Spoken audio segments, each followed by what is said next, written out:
Welcome back, Mr. Sow. Thank you, Mr. Sow. I hope that you have had lunch and have rested a bit. Yes, I did, lead counsel. Wow, lead counsel definitely. Thank you very much. Before the break, we were talking about the NIA involving itself in activities that are not part of the traditional functions of an intelligence agency.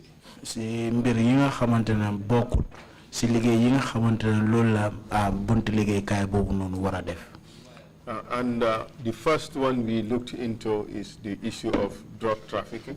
And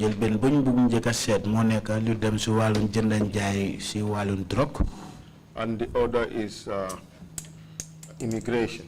And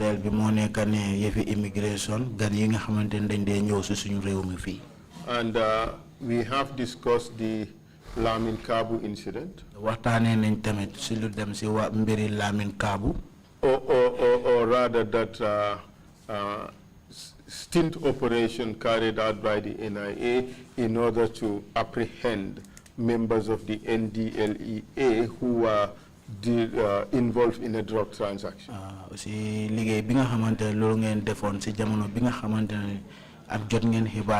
Comme ñi nga xamantene ñoo sétu walum drogue pour daxa ko fi ci réew mi bokk nañ ci li nga xamantene ci yefi drogue té ngeen démon pour japp ñooñu. And if I remember what you said correctly, you're now saying that in hindsight perhaps your institution should not have been involved in that. Té su féké dégg na la bu baax ci li nga xamantene lolu nga tontu woné nga né comme sa wal sa bunti liggéey kay bi waruñ ci wona dugal sen loxo. That is what we dealt with this early afternoon.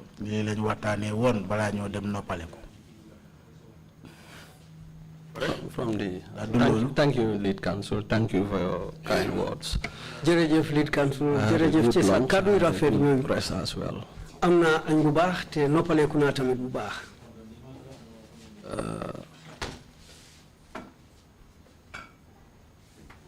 By the law or by the act, the NIA could have, and that was the legal arrangements then.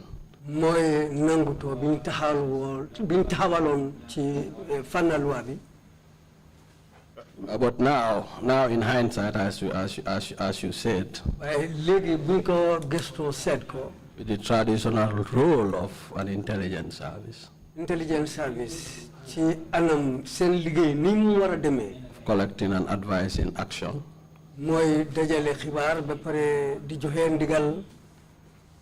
the intelligence service ought not to have, if you allow me. Please go ahead. If it was all right, but again, based on what might have been the wisdom of those who did the laws,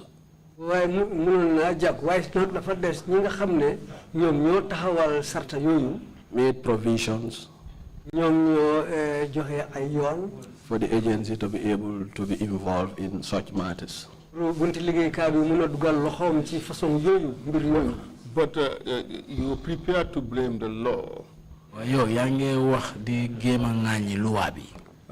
But wasn't it more a working arrangement that was allowed by the executive than a dictate of the law? Kinga xamantene mo nekkon jit bi fi mo moko doxale won nonu waye nekuton lolu ci loi bi. Because we could see the NDLEA was involved in intelligence matters. Ngir gis nañ won jamono bobu nonu ñi nga xamantene ñoy drone squad ñu doon dugal ci mbir yi nga xam mo nekk gestu xam-xam yu xarañ yini moy intelligence. We see the NDLEA taking over police jobs. We have seen another unit at Holgam doing whatever they wanted. That was the truth. Wasn't it the case? Well, that was a situation that obtained at the time, Mr. Lead Counsel. And it was wrong. Well, it was not the best of practice. I know you have a master's in diplomacy. Masters. But this is about calling a spade a spade. We know it's not best practice. We know it was wrong. Absolutely wrong. Let's call it a wrong instead of categorizing it in terms of goodness or badness of practice.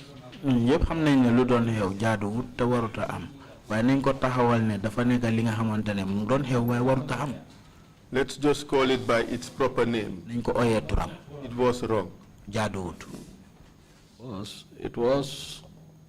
It was what? I say it was what obtained at the time. If talking now from a national security standpoint or the architecture of the national security organizations, I would rather say the lead agencies take the lead matters on matters that are they are more mandated to do.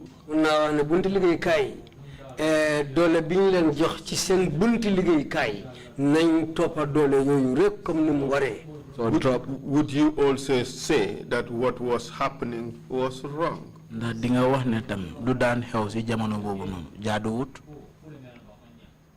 As I said, it was not the best practice, if you allow me to say that.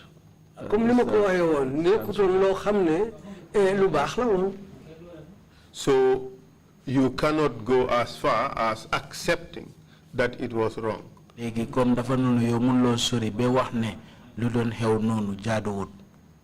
then I would be in a difficulty to say then when the law say you can investigate crime. What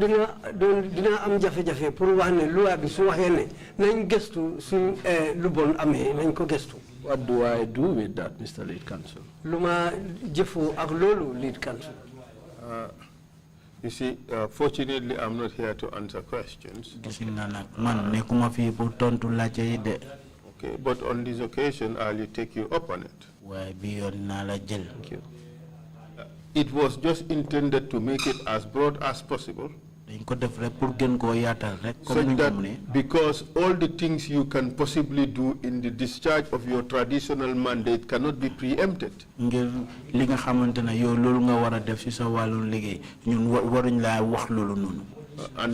no, all the things that need to be done of your core mandate cannot be spelled out in the legislation. That's why they use those broad categories. But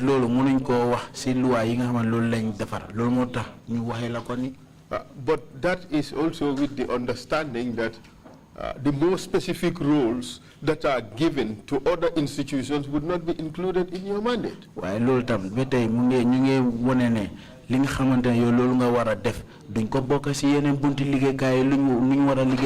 Otherwise, everybody would be doing what everybody is doing. Then nothing gets done. But just imagine, the police were to detect crime. But if they were interfering in the NIA activities, you would be quick to shout foul Waaye di nga jogawa jog rek nga yuxu ne dugal nañ seen loxo de. Or even obstruction. Waaye wax ne ñu ngi jaala seen kanam. And they would be lucky if they don't find themselves at mile 2 prison. Mun na am sax mun nañoo gis seen boppa si kaso bi mile 2. That's what used to happen previously. Loolu moo daan far di am si jamono boobu. Are we together? Ndax ñu si ànda. You agree? Am nangu nga. We are together on that matter. Waaw ànda nañ ci loolu.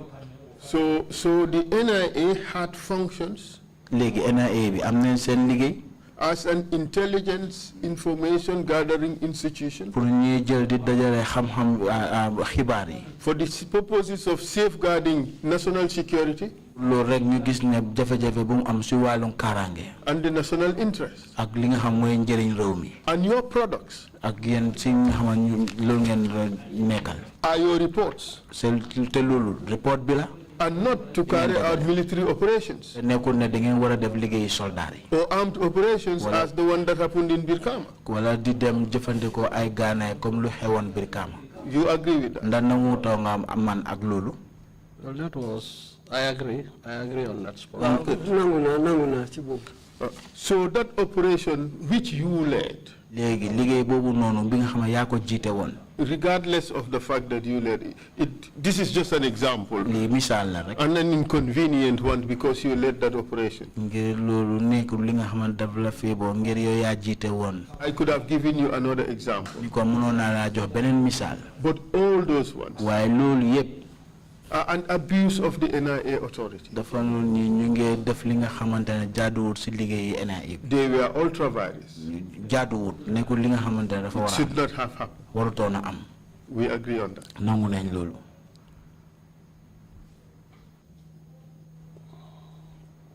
Well, it's inconvenient. Well, I know the chair I'm sitting in is not, chair has already alluded to, it's not where the easy questions would be raised. But that's the fact. Mr. DG. You DG. Well, I think certainly it was under the ideal circumstances. Well, we aspire for the ideas. Moving on, and again, that's why we aspire to be very much a democratic society.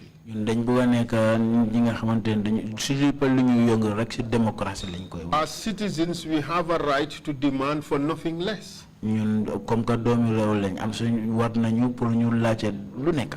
And that is why we are asking these questions, so that these things would not happen in the country again.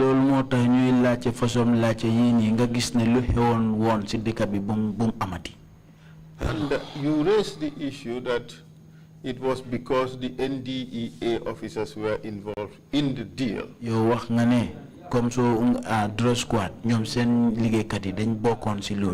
But it's also common knowledge that the NIA was also involved in drug deals.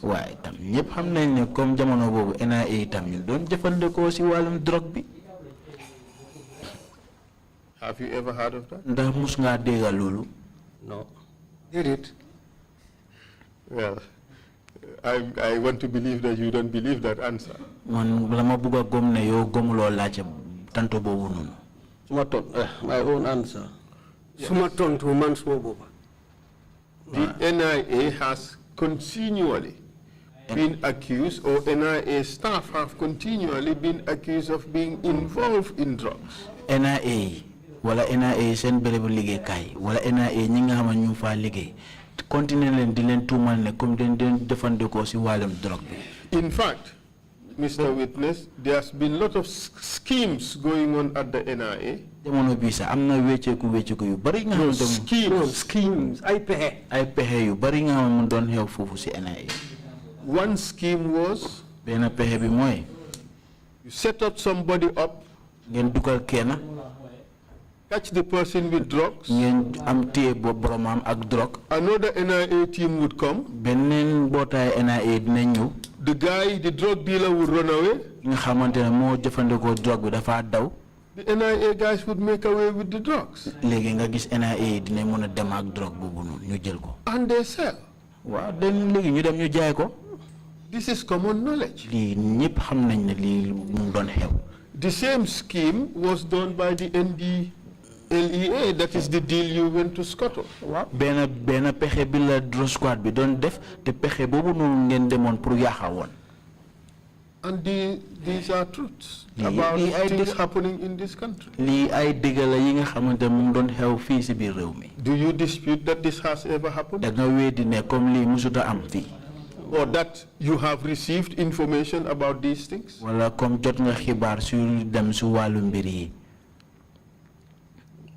thank you, Mr. Lead Counsel. I don't sit here with every knowledge. I'm not asking you to do calculations of what amount of velocity you need to send a propelled object to space. That's not it. This is about things that are being said in the environment where you worked. In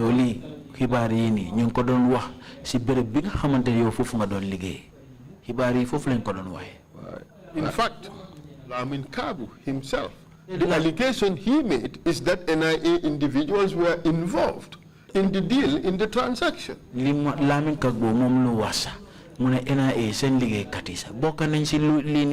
But apart from the veracity of what he said, what I am bringing to you is you had knowledge that such accusations were also being levied against the NIA itself. That they were also involved in drug trafficking.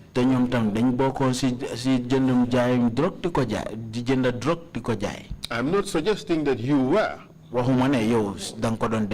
Certainly not. They did. I don't even have any such information. But what I'm saying is, agents of the NIA were claimed to have been involved in these activities. To the knowledge of NIA agents and management.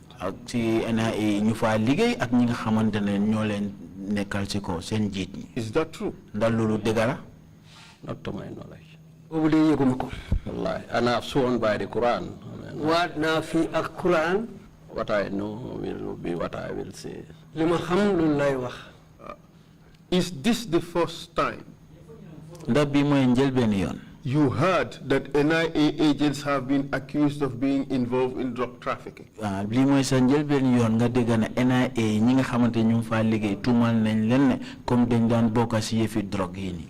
Yes, lead counsel. Wow, lead counsel. By the Quran, I swear. What na fi ak Quran bi? You are familiar with the Cabo case? Yo, hamga lu aussi mbiri Cabo? Even Cabo has made that allegation. Cabo si bopam sa def na tumal bu. I don't know. Alaji Moore has on several occasions been accused of being involved in drugs. Whether that is true or false. Alaji Moore si yoni bari tumal nañ ko ne duga na si yefi drug. Nda lulu dega la nda du dega. I don't know what is the truth about that. Lan mo si neka dega si lulu. But these accusations have been made. Why tumal ni def nañ ko? And you want to tell us that you worked in the institution for 15 years. And you have never at any point in time had an allegation that one NIA agent or more have been involved in drug trafficking.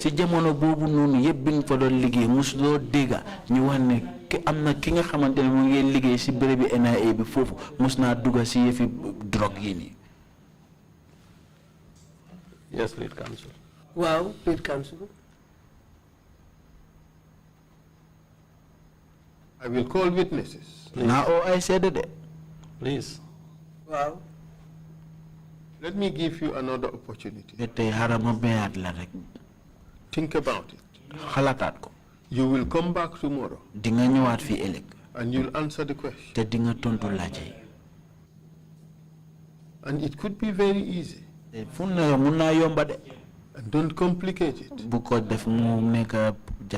It is not necessary to have it complicated. And And a denial, the mere denial of these facts could in fact complicate it, especially when it is deliberate.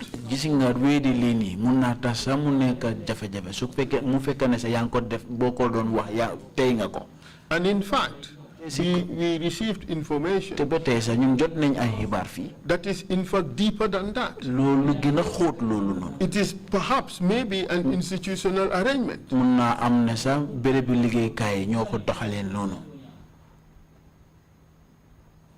Is the NIA, let me take it further.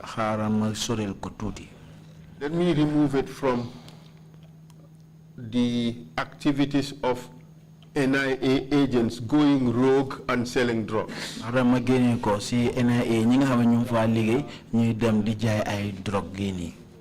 You deny that you had no knowledge or information about that. That NIA officers were involved in the sale of drugs. Yes. And that doesn't mean the information might not have been out there, but personally, I'm not aware of such allegations. Okay, we take note of your answer. How about the NIA itself? Running drug stints to enhance its revenue, or to rather enhance its resources. Never aware of that too. Are you aware that there are lots of intelligence agencies around the world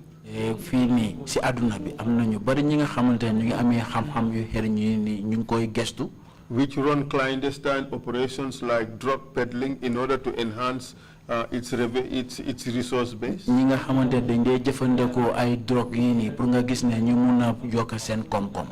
you aware that that happens? No. You're not aware of that? No. Okay. Well, we will at some stage call witnesses on this particular issue. But what would be disheartening if the NIA itself take it upon itself to police this country for drugs,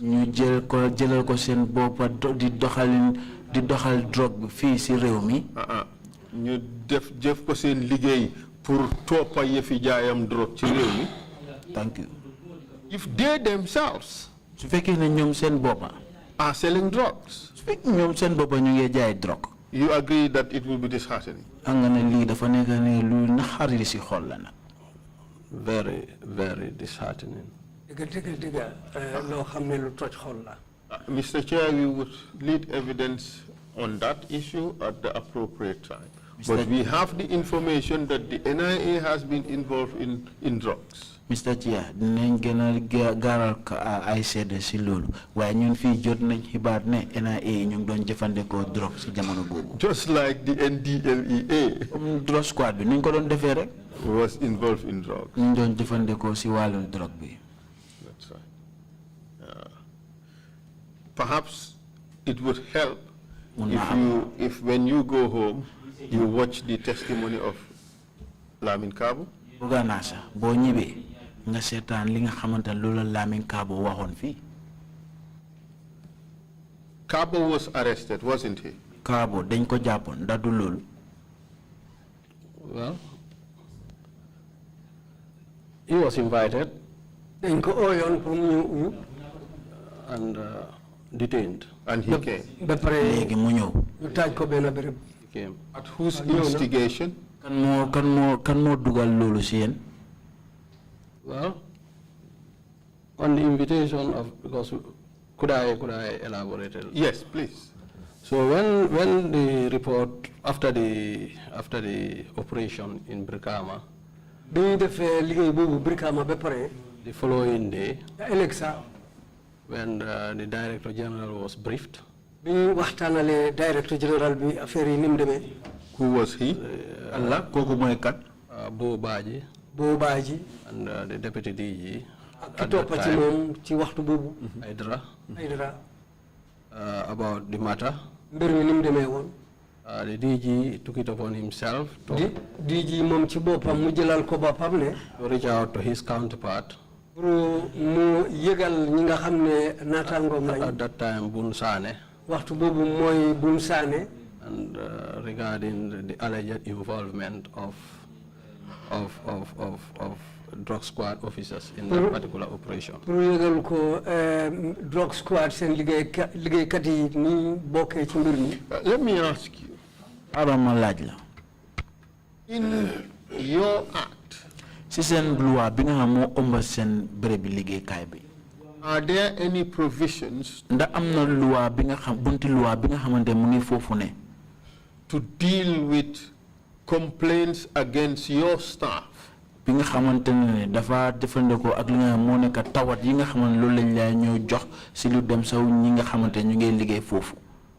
think so, there should be. Yeah, there are.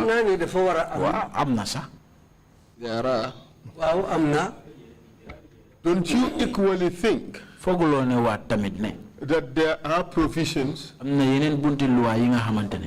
NDLEA Act which deal with complaints about their staff?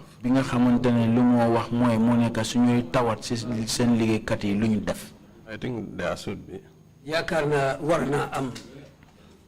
Don't you think that Lamin Kabu should have been reported to his institution, which has a mechanism to deal with things like that, or be reported to the police for an investigation? Don't you think that is what should have happened? Could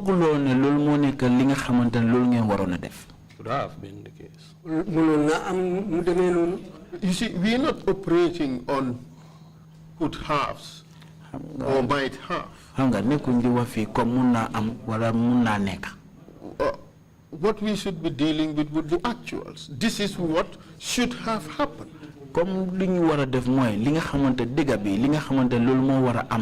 I think that's what I said, should have. Oh, should have. Okay. Sorry, I think I misheard you. I thought you said should have. Exactly. But that wasn't done. The NIA flexed its muscle. Why NIA ñu gëna ubbi seen loxo yi bu baax. No, ñu gëna wone seen doole. Seen doole. And Kabu was brought to the NIA. Léegi ñu indi Kabu NIA. True. Ndax loolu dëgg. Accompanied, yes. He was accompanied by, yes. Yes, go ahead. I said yes, he was accompanied to the service. By his boss. And what happened? Well, when he came, because I was in charge of the operation on the ground,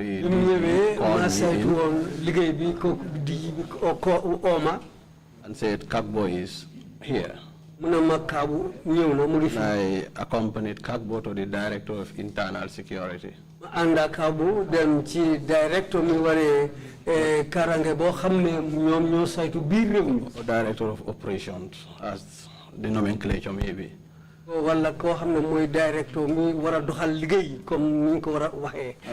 when we got to the Director, was Jim Drame Ibrahima. He explained to Kagbo that, well, you are invited here to shed light on your appearance. At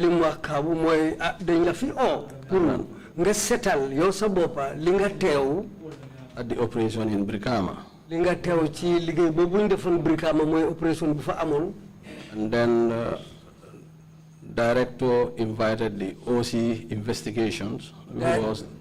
Director or OC Kisaitu Wali Gesto Kingham Moy Sukuta Jamme of blessed memory.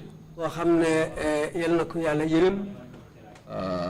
him to take up the investigation, because now the investigation was now handed over to the investigation unit.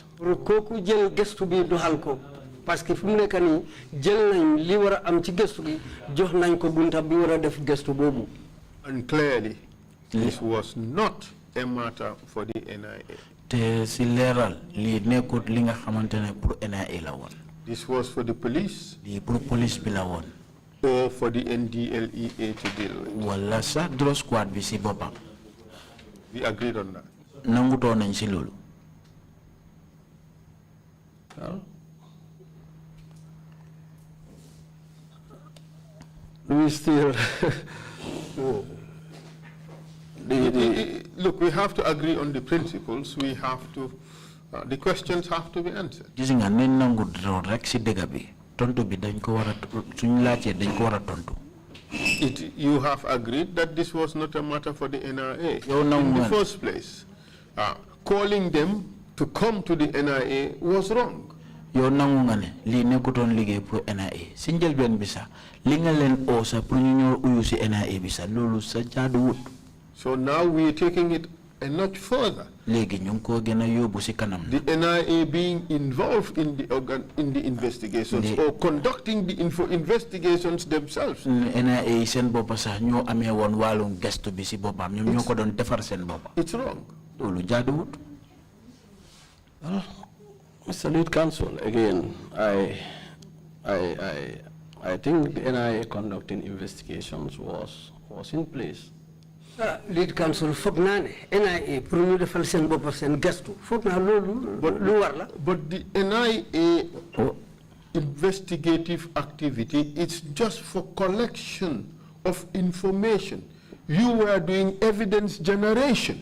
Yéen NIA bi ñoom seen liggéey bi moo nekk rek ñu dajale ay xibaar yi nga xamante ne ay seede yu wér la waaye yéen da ngeen passé woon loolu noonu. So the two are different. ñaar yi dañ ute. I think a credible intelligence product. foog naa the investigation needs the evidence. foog naa bunta boo xam ne dañ war a gëstu dara kon ñooñu liñ soxla lu set mooy ci mbir loo xam ne dina nekk seede bu set ci seen gëstu boobu. if you will let me ask you. xaaral ma laaj la. Today.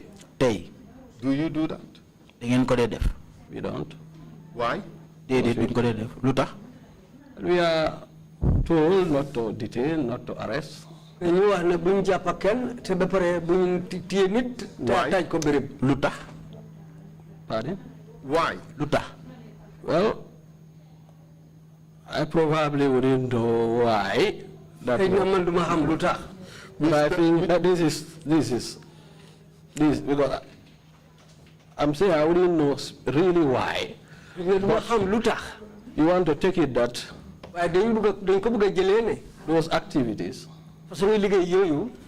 resulted or led to excesses. dafa lim mujjee génne mooy jéggi dayoo. Was the arrest, the detentions. pour jàppa ak téye nit taaj ko benn béréb. leading to in many cases. ci ay anam yu bari lim fu moo dem mujjee ji. Excesses. lu jéggi dayoo la dee mujjee. Mr. Witness. yow seede bi. You can window dress it. mun nga koo defar si anam bu mu la neexee. But it does not change the fact that waaye du mun a wecci dara si digga bi. it is what it is. lu mu doon loolu la doon rek.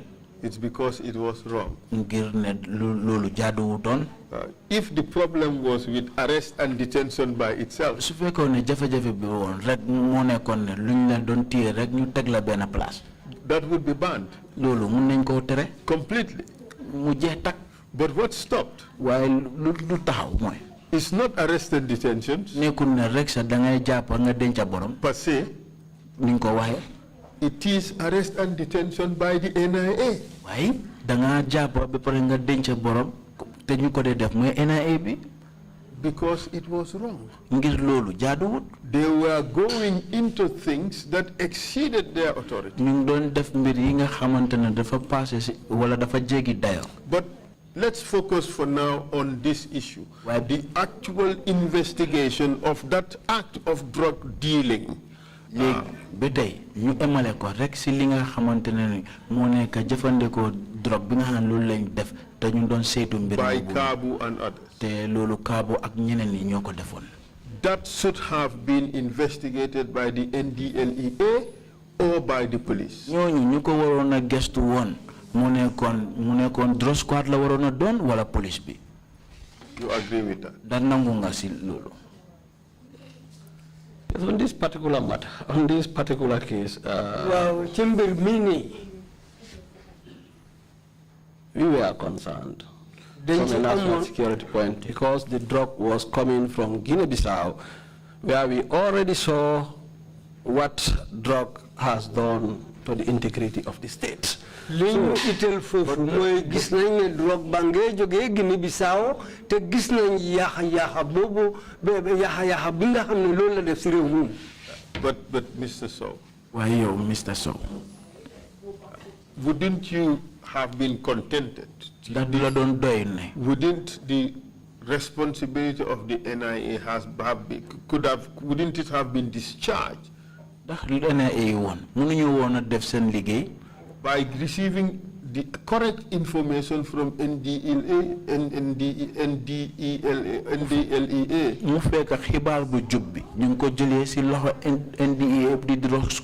That says on this day a particular individual or institution was involved in drug dealing of this type of drug and this quantity coming from this particular source.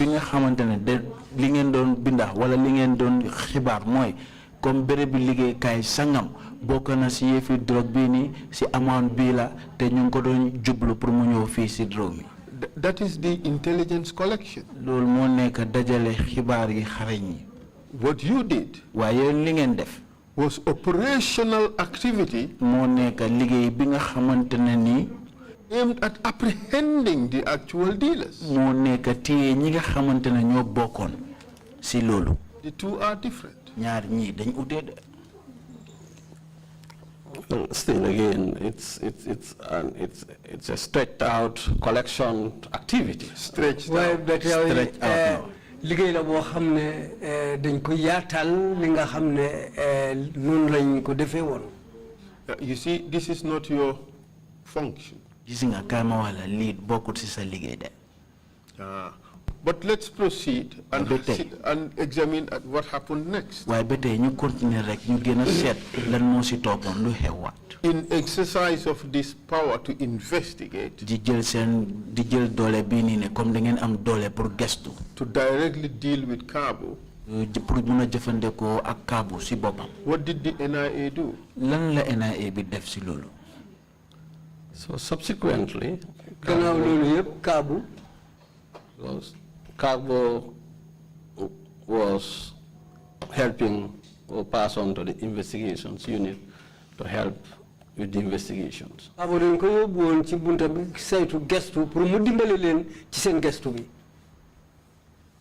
what I came, if you will appreciate me saying this, that was more or less where, for that aspect of the operation, that's where I stopped. Fekene dinga nangu mané ko man ci liggéey bi fañ dem nonu ba ñu jël Kaabu jox ko gaay man ci bunti liggéey bi fofu la em. Before you proceed on that, bala nga continuer ci lolu, let's agree that nañ nangu toné you submitted the report, yo da nga joxé won report bi, which on the basis of which Kaabu was brought to the NIA. Té lolu lu fa nek moy comme Kaabu indi nañ ko fofu ci NIA bi. True or false? Lolu degala nda du dega. True. Degala. And you were there when Kaabu was called to come to the NIA. Te yam fa won buñ don o Kaabu pour mu ñew uyu ci NIA bi. Degala. You went with him nga anda mom to Jim Drame. True. Anda mom ci Jim Drame. Degala. And you were there when he was handed over to Sukuta Jammeh. Buñ ko don jël jox ko Sukuta Jammeh. Subsequent investigation. Wow, for continue guest. Wow.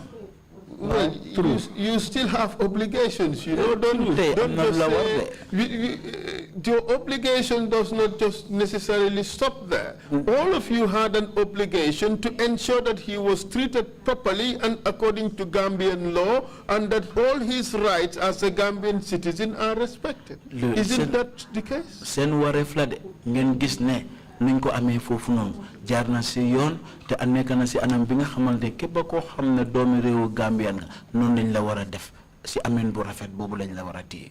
Truly. dëgg la. True. dëgg. Okay, what happened to him? lan moo ko dal léegi. Well, later, gannaaw loolu. I understand yëg naa ne.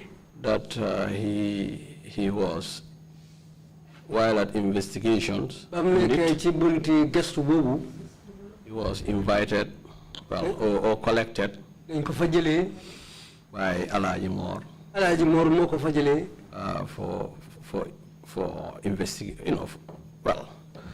For investigations. pour ñu continuer seen gëstu bi ñu doon def. Really, to my shock. gannaaw loolu li nga xam ne moom moo ma ci gën a jox tiitaange. And dismay. ak li nga xam ne naxari na ma ci. I later learned that. gannaaw ci loolu yëpp yëg naa ne. Kagbo was tortured. dañ ko métital. To the extent. métital boo xam ne dem na ba. He had to run. dafa am pour daw. Either half or fully naked. comme yarami neen la génne foofu mu daw. Déedéet 30 neen. mu ngoog 30 neen la fa jógee mu daw. From the NIA headquarters. jógee NIA headquarters. To his head office on Bokul Street. dem ba seen office ba nekk Bokul Street. That was shocking. loolu dafa jar tiitaange. That was. Why was it shocking? loolu lu tax mu nekk tiitaange. I didn't expect. parce que loolu yaakaaruma woon ne dafa war a xew. Why didn't you expect that? lu tax fooguloo ne woon li loolu war noon naa xew. Ocho. mooy métital bi. But that is how the NIA operated. waaye NIA bi noonu la doon doxalee ay mbiram. That is what they did. loolu lañ dee def. Well, I mean, and again, I have sworn to the Quran. When I went into this particular operation,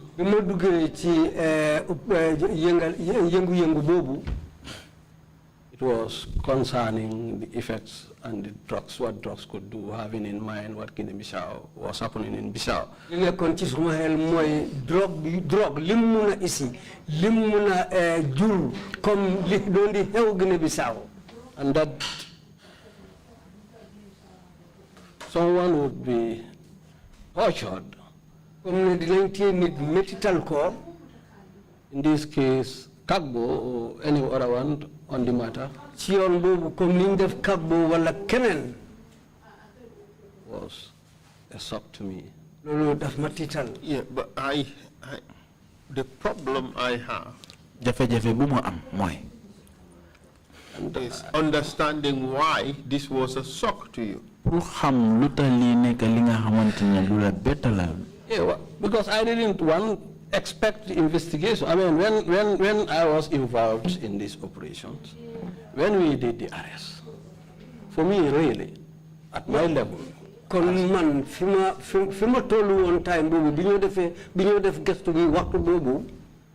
it was to get to the truth about what's the connection between these drug dealers and Bissau.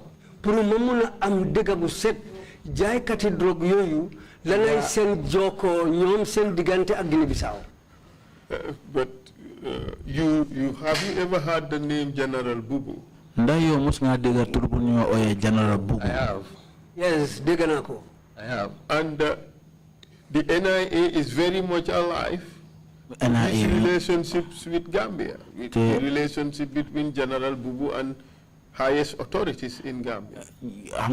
Comme General Bubu digantem ak ñi nga xamante ñoo nekk fii nii si Gambia kilifa yi am na yenn kilifa seen digante dafa rafetoon trop.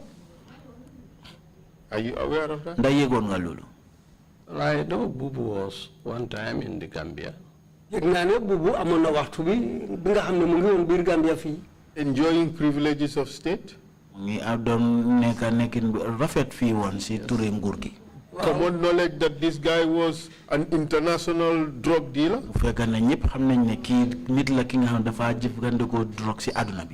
True. receiving a lot of privileges from this country.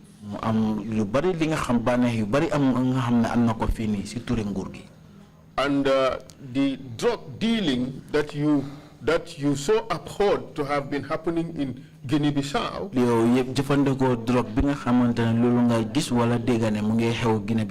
which you did not want for this country, was in fact largely as a result of this General Bubu. True or false? Well, I know he was a kingpin.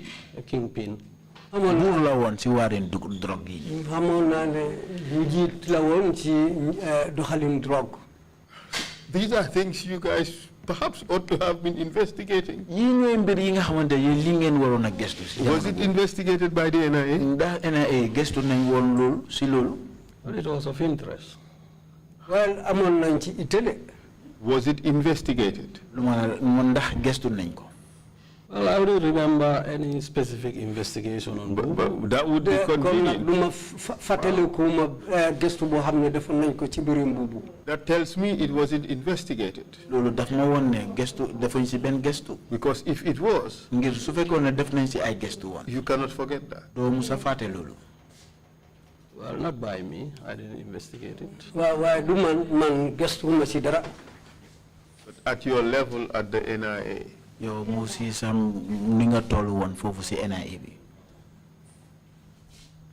at my level as NIA, as I said, the Bissau drug was quite observed and monitored. A specific investigation on General Bubu. and his links in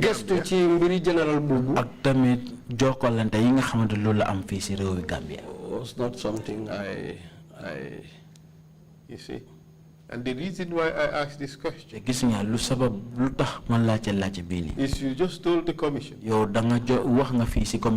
the reason why you went into this Kabu investigation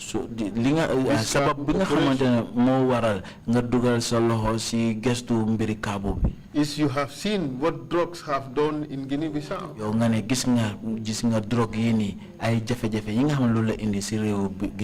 And you were worried about the impact it would have in Gambia. And as a result, you decided to go into this operation. But isn't that the same reason why General Bubu should have been investigated? Especially considering that he was giving super VIP treatment in Gambia? General Bubu gesto mbiram sax nek na nit ki nga xamantene tek nañ ko ful makama yi gëna kowe tek ko ci place bi nga place bu gëna kowe lañ ko tek ci réewi Gambia bi fi. It could be he was investigated, but at my level he wasn't. I didn't have him on my level. Gestu nañ mbiram ci benen fano way de ci man dal doxaluma ben gestu. Was I concerned? What was your rank? When Bubu was in Gambia?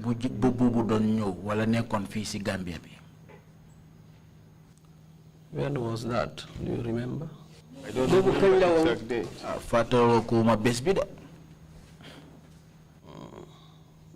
I wouldn't offhand remember when was Bubu here.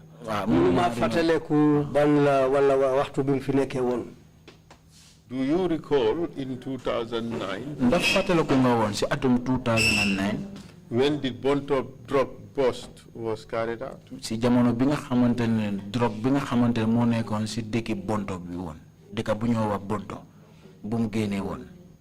Yes. Wow. Were you still at the NIA?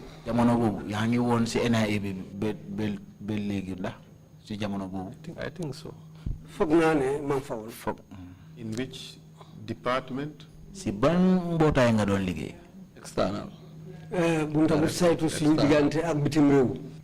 Obviously that drug was not manufactured in Gambia. No. Wow. What do you mean by no? lan nga tekki ne soo waxee déedéet. That it was not manufactured in the Gambia. defar nañ ko Gambia fi. Did you investigate where it hailed from? ndax yéen def ngeen ay gëstu pour xam drogue boobu ban fan la bàyyeekoo woon. It was investigated gëstu nañ ko through a joint investigation. waaye ñu def gëstu bi da mbooloo la. Investigation panel.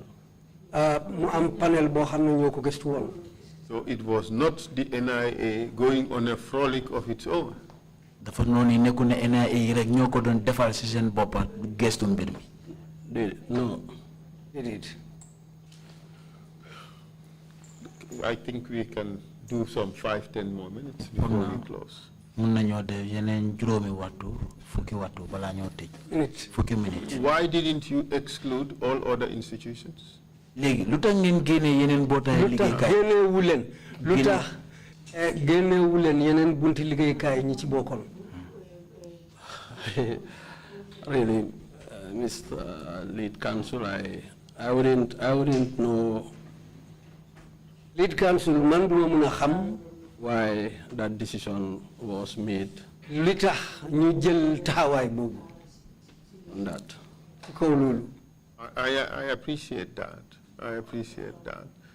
But it just all goes to show that this is not your main, it's not your core function. waaye lii yëpp de lu mu wone rek moo nekk ne bokkul si sa liggéey seen liggéey.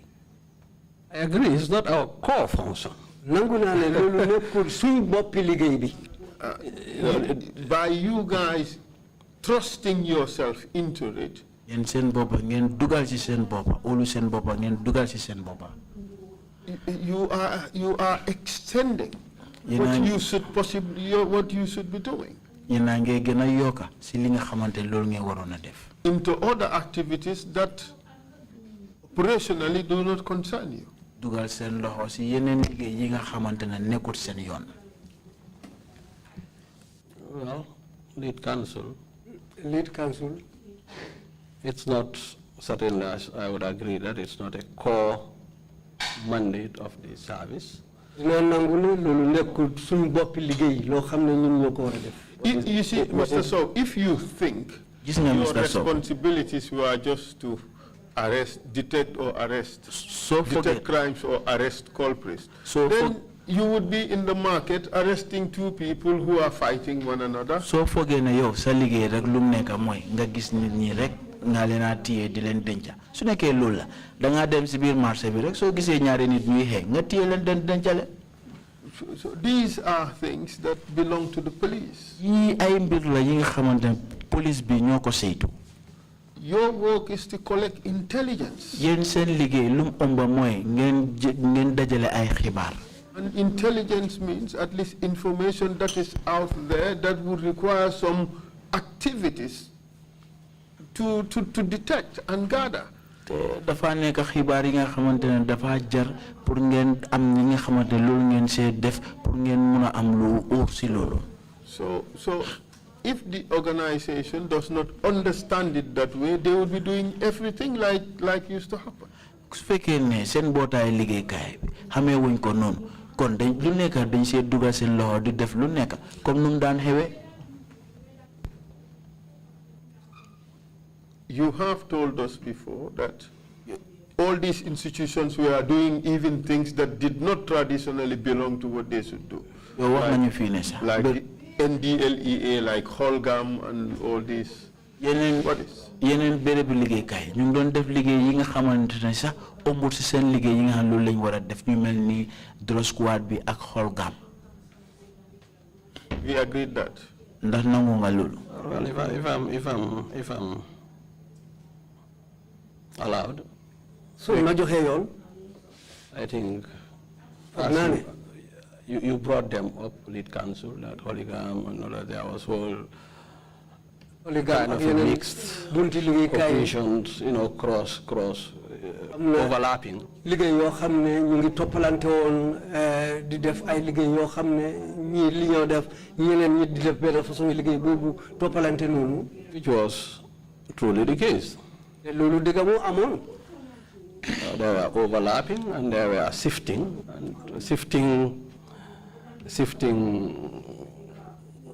shifting influences, if you like it that way.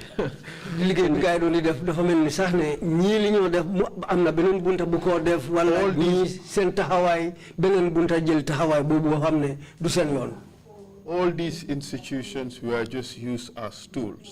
mbéréb liggéeykaay yépp dañ leen doon jëfandikoo rek comme ay gaanaay lañ. By Yaya Jammeh. Yaya Jammeh moo doon def loolu. To achieve his objective. pour nga gis ne moom lu mu bëgg mu mun a am loolu. Is that true? da loolu dëgg la. Lead counsel, I may not be able to say that. Because I didn't have a direct responsibility with him. Parce que man awma kaddu boo xam ne wala awma taxawaay boo xam ne moom taxawaay boobu mooy mbiram moom. And if ever he did or did such announcement, I was not present. su fekkee ne def na loolu wala wax na ko tamit teewuma ko woon foofu. Mr. Sow, I know you being very measured. Mr. Sow, xam naa ne yow da nga dee natam mbir yi bu baax a baax a baax. Especially in your answers. sakatuma su ñëwee sooy tontu sa laaj yi. You are an analyst, a trained analyst. yow da nga nekk ki nga dañ la jàngal pour gëstu mbir yi nga xamante ne da nga seet. nga seegal leen. You know very well. yow xam nga dëggantaan ne. that Jammeh was using these institutions for his own ends. Yaya Jammeh mu ngi doon jëfandikoo béréb liggéeykaay yi pour mutali li nga xamante ne moom loolu la bëgg. That is the truth. loolu mooy dëgg bi. Again, I wouldn't be able to say that. Use those institutions. Well,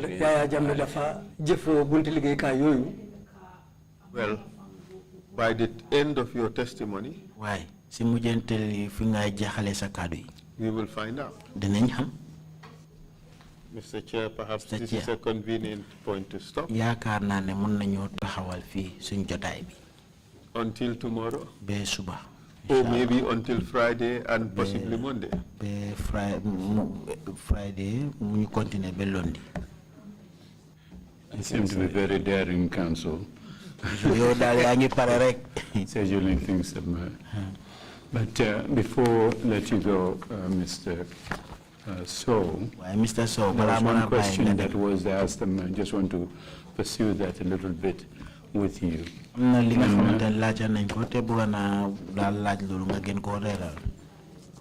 Council raised the question of NIA staff, agents, operatives, I don't know what, were involved in allegations of their involvement in drug trafficking. Council bi wax na fi ne comme ñi nga xamante ñoy liggéey NIA tuumal nañ leen ne comme dañ bok nakal ñi nga xamante dañ daan dugal seen loxo ci lu dem ci walum drogue yi ni. I want to pursue that line and find out bëgg na la toppa ci lolu pour mëna xam if you didn't indicate that you heard allegations in public that NIA individuals were involved in drug trafficking. Waxlo ne comme dañ ko daan dégg ci askan bi ne NIA ñu doon ñi nga xam ñu ngi liggéey fofu ci NIA ñu ngi dugal seen loxo ci lu dem ci walum drogue di jaaya jënd drogue. If you had heard any such allegations, su fekkee ne mus nga dégg tuumal bu mel noonu. And I'm not dealing with hypotheticals at this moment. What I'm driving at is what action would you have taken? What disciplinary things would NIA have put in place to look into this matter? There was no response, and I just want to give you the opportunity to tell us what the procedures are within the organization, within the agency, to deal with matters like this. Comme mbir yu melni bu xewé dama bëgg nga wax ma yeen ci yo ci sarta yi nga xamantene loolu ngeena jaar pour jëfandiko ak mbir yi nga xamantene loolu lañ doon waxtané fi ni. Please go ahead. Mun nga ko wax ci loolu. Thank you, Mr. Chair. Jërëjëf, Chairman. If ever such was reported, what should have happened was to compile this into a report, analyze the report, come up with recommendations. Bepre ñu taxawal ay kaddu wala digle yoo xam ne yooyu lañ war a génnee. The appropriate action. Pour jëf-jëf bi ñu war a def toppaloolu. By the Director General. Boo xam ne Director General bi mooy joxe kaddu googu. And the appropriate action could have been at his own level, or he would have escalated the matter. Moom mënoon na joxe kaddu li ñu war a def wala mu jël taxawaay boo xam ne dina jël loolu jox ko bunta boo xam ne ñoo ko mën a doxal. Certainly a matter like that would have gone to the President. Such a report. Façon xibaar yooyu daal dafa waroon a dem ba egga ci loxo président bi. Thank you. Jërëjëf. I know the focus on this particular question is on drug trafficking. Bete amna ci benen laajtewaat ci li moo nekk di jaay ak jënd drogue. But what are your institutional procedures on disciplinary matters? And have you ever taken disciplinary matters and other allegations, or just that so much discussed in the public domain? How do you react to those things? What institutional arrangements do you have?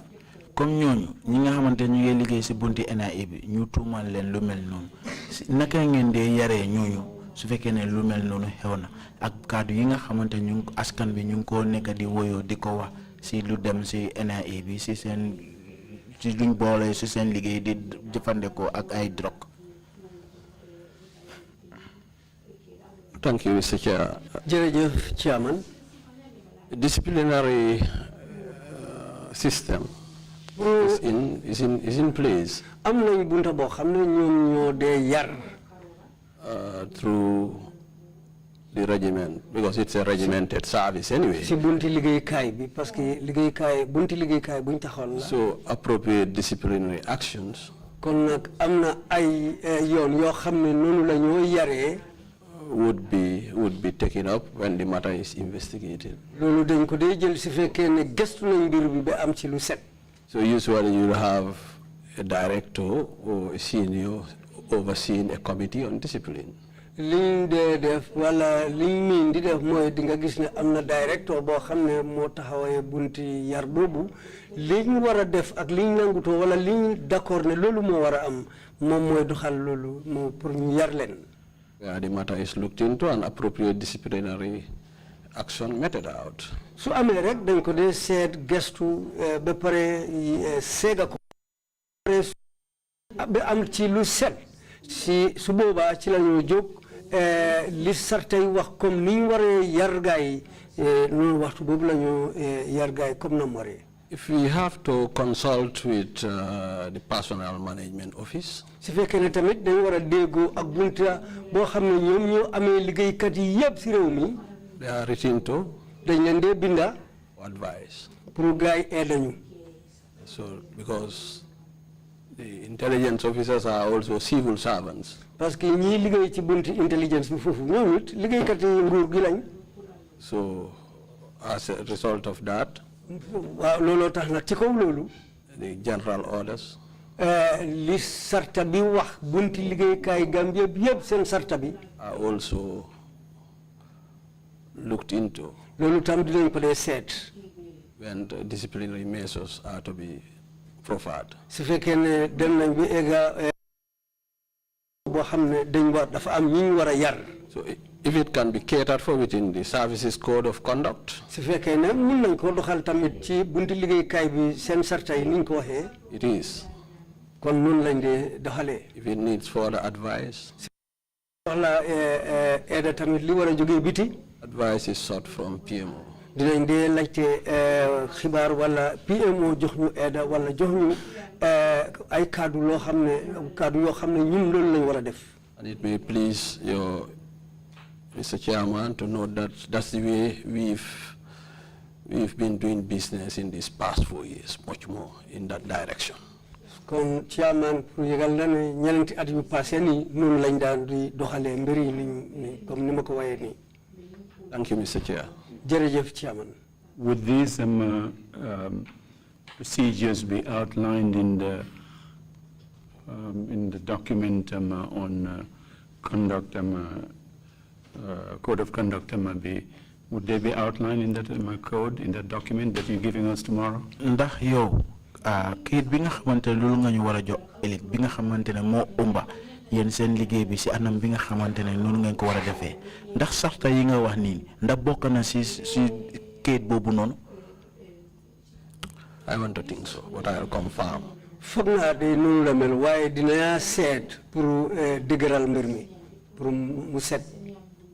Thank you. I don't want to preempt my counsel on this question, but you tell me, it's dealing with staff. You said, I think it starts from operatives all the way to the DG.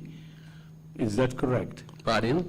The staff of the employees of all employees of the service. Yeah, the service. From the operatives, from operatives all the way to the DG. To the DG.